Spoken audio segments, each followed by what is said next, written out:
చర్చలు ఏమైనా జరుగుతున్నాయా? ఈ యొక్క ప్రధానమైన డిమాండ్లు ఏంటి? అసలు మీరు ఈ సమ్మె చేయడానికి గల ప్రధానమైన డిమాండ్లు ఏంటి?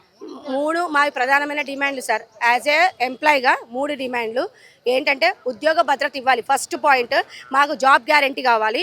ఇంకోటి, గవర్నమెంట్ ఎంప్లాయీగా మమ్మల్ని కన్సిడర్ చేయాలి. గవర్నమెంట్లోకి విలీనం చేసి మమ్మల్ని గవర్నమెంట్ ఎంప్లాయీగా కన్సిడర్ చేయాలి. 2 పిఆర్సీలు బ్యాలెన్స్లో ఉన్నాయి, అవి 2 కూడా మాకు ఇవ్వాలి. ఈ 3 మేము ఎందుకు అడుగుతున్నామంటే, ఏదైనా ఏ ఎంప్లాయీకైనా 1 ఇయర్కో 2 ఇయర్స్కో శాలరీస్ పెరుగుతాయి, వాళ్ళకి ఆటోమేటిక్గా యాజమాన్యం పెంచేస్తుంది. మరి మేము ఎందుకు అడుక్కోవాలి? Every time అడుక్కోవాలి. అడుక్కున్న తర్వాత ఇలా సమ్మె చేసిన తర్వాత ఏదో గొడవ అయిన తర్వాతనే మాకు పెరుగుతున్నాయి. జీతం ఎంత వరకు ఉంటుందండి మీకు? మాకు తక్కువనే ఉంటాయి సార్. అయినా కూడా మేము చాలా హ్యాపీగానే డ్యూటీ చేస్తున్నాం, ఎందుకంటే ఇది మా సంస్థ. ఎన్ని గంటలు వర్క్ చేస్తుంటారు మామూలుగా? మాకు అంటే డిస్ట్రిక్ట్ 7:30 గంటలు ఉంటుంది. డ్యూటీ ఎక్కిన తర్వాత ఏమవుతుంది, 141లో 7:30 గంటలు మాకు చార్ట్ ఇస్తాడు. మేము డ్యూటీ ట్రాఫిక్ జామ్లా కరెక్ట్ 11 గంటలు డ్యూటీ చేస్తున్నాం.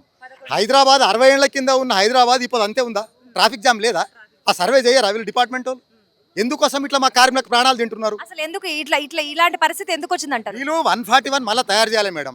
ట్రాఫిక్ జామ్ ఏముంది, సిటీ ఎంత పెరిగింది. ఒక్క బస్సు కోటి నుంచి లింగంపల్లి నుంచి కోటికి 1 గంట 5 నిమిషాలు చూపిస్తారు వీళ్ళు. అంటే మా డిపార్ట్మెంట్ వాళ్ళు. మాకు 2 గంటలు పడుతుంది. అంటే మేము డ్యూటీ ఎక్కువ చేసి బీపీలు, రోగాలు, ప్రతి ఒక్క కార్మికునికి ఆరోగ్యం బాగలేదు. ప్రతి ఒక్క కార్మికులు కూడా ఏజ్ అయిన వాళ్ళ ఉన్నాం. ఏ సీఎం అయినా ఎవరైనా కానీ ఇది ఆలోచన చేసి దయచేసి మాకు ఇవన్నీ క్లారిటీ చేయడానికి ఏముంది చెప్పండి. మాకు ప్రధానమైన 3 డిమాండ్లు. ఫస్ట్, ప్రభుత్వంలో విలీనం చేయాలి. 2 పిఆర్సీలు ఇవ్వాలి, యూనియన్లకు ఇవ్వాలి. మాకు ఇవి చాలు.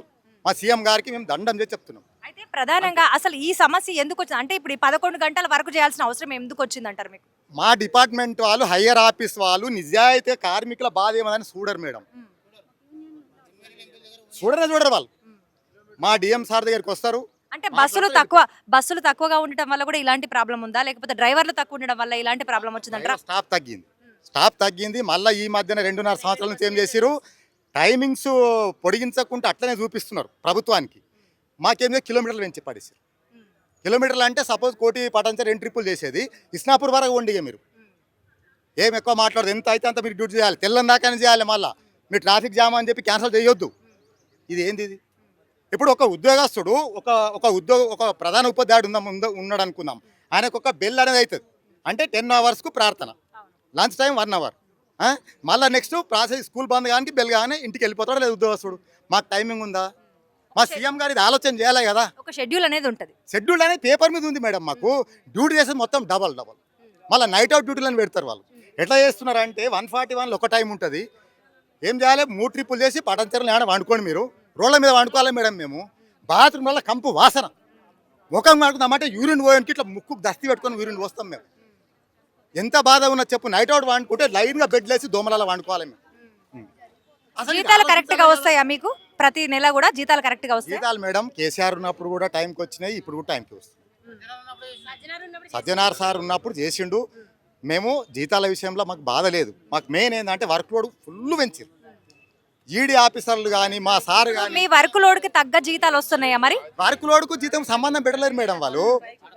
ఇంకోటి మేడం, ఈ మహిళా టికెట్లు చాలా లోడ్ పెరిగింది మాకు వర్క్.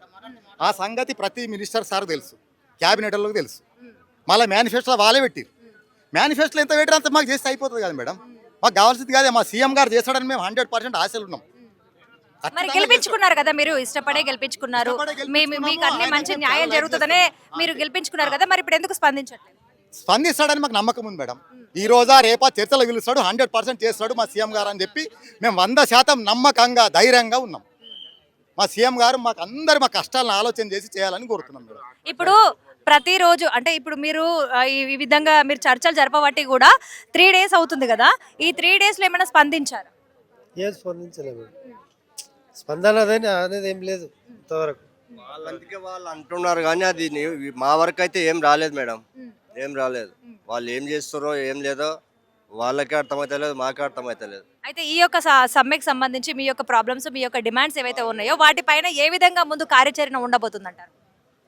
అది ఇంత ముందుకు ముగ్గురు ఐఏఎస్లు ఒక ఐపీఎస్ కమిటీ చేసిరు. అది ఇప్పుడు మళ్ళీ మంత్రుల కమిటీ అంటారు. నేను క్యాబినెట్ మీటింగ్లో చర్చ జరిపి అంటారు. మన క్యాబినెట్ మీటింగ్లో చర్చ తీసుకున్నప్పుడు సీఎం గారు అనౌన్స్మెంట్ చేయాలి. మన చర్చలేంది మళ్ళీ మీదంగా కార్మికుల మీద దొబ్బనికనే చూస్తారు. వాళ్ళు రాలేదు, మేము చర్చలు ఇచ్చినా కానీ రాలేదని దాటవేనికనే చూస్తారు. ఎందుకు ఎక్కడ వీళ్ళ మధ్యలో ఏముందంటే కేసీఆర్ చేసిపోయిన 99%. ఓ అపాయింట్మెంట్ డే ఇస్తే మా క్రెడిట్లకు రాదు, వీళ్ళు చర్చ చేయని అని వాళ్ళు కావాలని చర్చలో దొబ్బింది వాళ్ళే. మరి ముందు మీరు కార్యాచరణ ఎలా ఉండబోతుంది దీనిపైన? ఇంకా ఘోరంగా ఉంటుంది. అప్పుడు 55 రోజులు కాదు, ఇప్పుడు 100 రోజులు అయినా కానీ చేయడానికి రెడీ ఉన్నాం.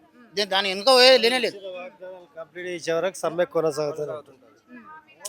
వాళ్ళు ఇచ్చిన హామీలే కదమ్మా, మేము పెట్టిన డిమాండ్లు ఏం లేవు ఇక్కడ, అవునా కదా? ప్రభుత్వం ఇచ్చిన హామీలు అమలు చేయమంటున్నాం అంతే. అంటే ఎన్నికల ముందు మేనిఫెస్టోలో ఏవైతే హామీలు ఇచ్చారో అవన్నీ అమలు చేసే వరకు మీరు సమ్మె విరమించనంటున్నారు.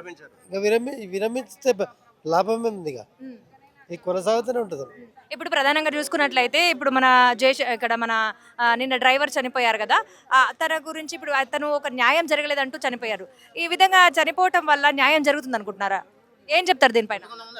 చనిపోతున్నారు. ఇక తొందరపడి ఎవరు ప్రాణాల మీదకి తెచ్చుకోవద్దు.